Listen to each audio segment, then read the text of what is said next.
Madam Attorney. Thank you, Mr. Chair. We have 4 speakers tonight. When I call your name, please come to the podium, give us your name and address for the record, and you will have 3 minutes. We will start with Michael Twomey. I apologize if I mispronounced your name, and that'll be followed by Bobby Nahum and then Quinn Brumfield. That's okay, ma'am. It's pronounced Toomey, like toss it to me. Please give us your name and address, and then you can start. My name is Michael Toomey. My address is 602 McDaniel Street, Tallahassee, Florida, 32303. And I had the pleasure of being one of the students when now Superintendent Rocky Hanna was Principal Rocky Hanna. I won't take up too much of your time, which I'm thankful very much for you guys allowing me to speak here today. I'm here as an advocate for the high school's public tracks to be allowed for public use. I only have a couple things to add for this. One of them is I recently moved to the neighborhood. My address is a couple blocks away from Leon County. It's Leon High School. One of the benefits I was looking forward to was using the track and the stadium for myself and for my 3 children with the ability to run with less damage to their knees and also to have set distances and not have to guess as to how long they're running for. Another one is that it's a good, safe space for anyone to run. Already mentioned it's better on the body, the knees. Both of mine are shot from almost 2 decades in the military, and having that cushion as opposed to running out on the road or the sidewalks is just an added benefit to the body's well-being. And lastly, as a former athlete for Leon County High School, my soccer team went to state twice.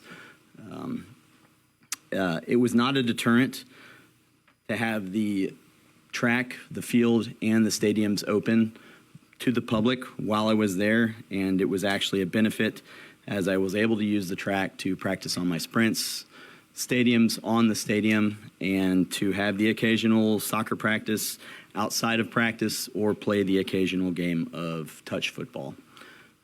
That is all I have. Thank you again very much for your time. I really appreciate it. Thank you for your comment. Next speaker, Bobby Nahum, followed by Quinn Brumfield, and then Scott Mazer.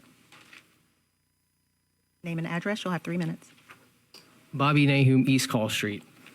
I'm here to request that Leon County Schools open the high school tracks to the public for recreational use outside of school hours when they're not being used for school activities.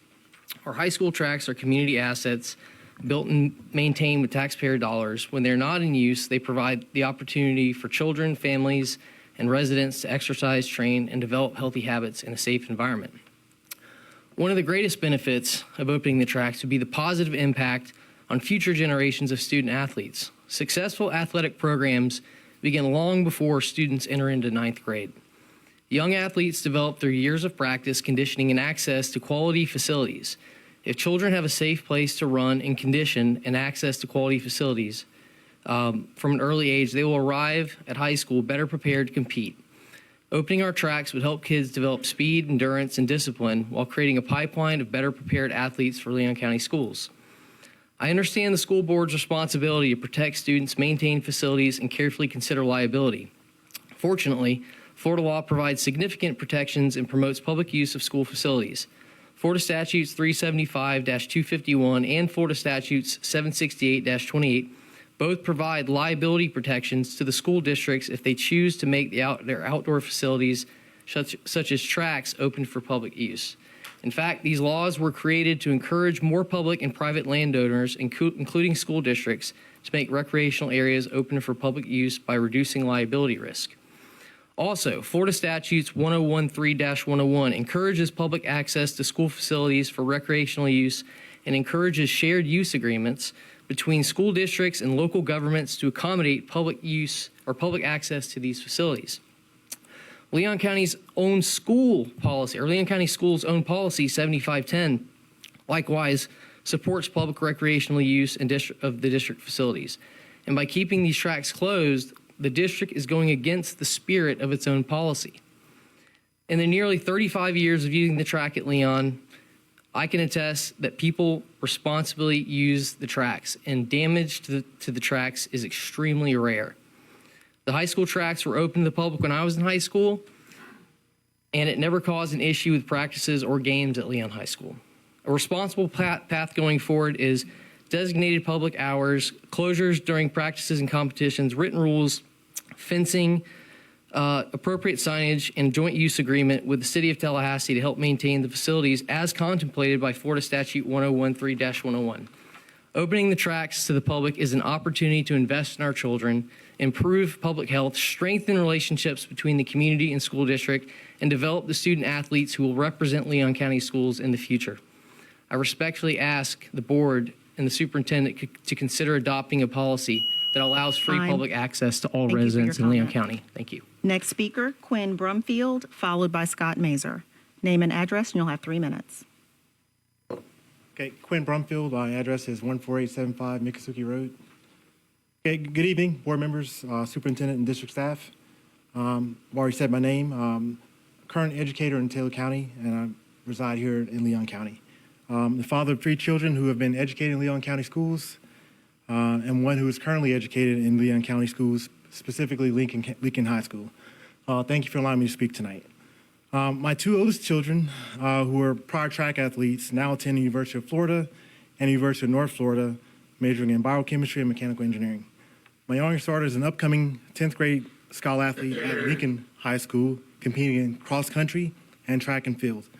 She's also a member of a local nonprofit track club that's traditionally used Leon County High School tracks during the summer months for training and conditioning. For many years, my family has used our local tracks for bonding and physical conditioning. They've always been safe, clean, and welcoming places where young athletes, families, walkers, runners, and residents could exercise and improve their health. They're more than athletic facilities. They're community assets. Like many families, we were disappointed to learn that tracks have been closed to the public for recreational use, especially after the board adopted revisions to Policy 7510, use of district facilities, on October 29, 2025. That policy states that area residents may use an open track without facilities use agreements. I understand the district's concerns regarding liability, maintenance, security, and protecting school property. Those are important responsibilities. However, these facilities were built with public investment and have long served the community outside school hours. For many young athletes, especially those participating in nonprofit programs or families who cannot afford private facilities, access to a quality track provides opportunities to improve, compete, and even earn college scholarships. I respectfully ask the board to consider a balanced solution, whether through a designated public access hours, partnerships with nonprofit organizations, or another reasonable approach that protects both our campuses and our community. I also respectfully ask that this issue be placed on a future agenda and that the staff be directed to explore options for safely restoring community access to our high school tracks. Before I close, I will simply ask this. If our public school tracks are no longer available to taxpayers, families, veterans, nonprofit youth organizations, and young athletes who help build and support them, then where should they safely exercise, train, and pursue healthy lifestyles? That is a question I hope we can answer together. Thank you. Thank you for your comment. Our last speaker,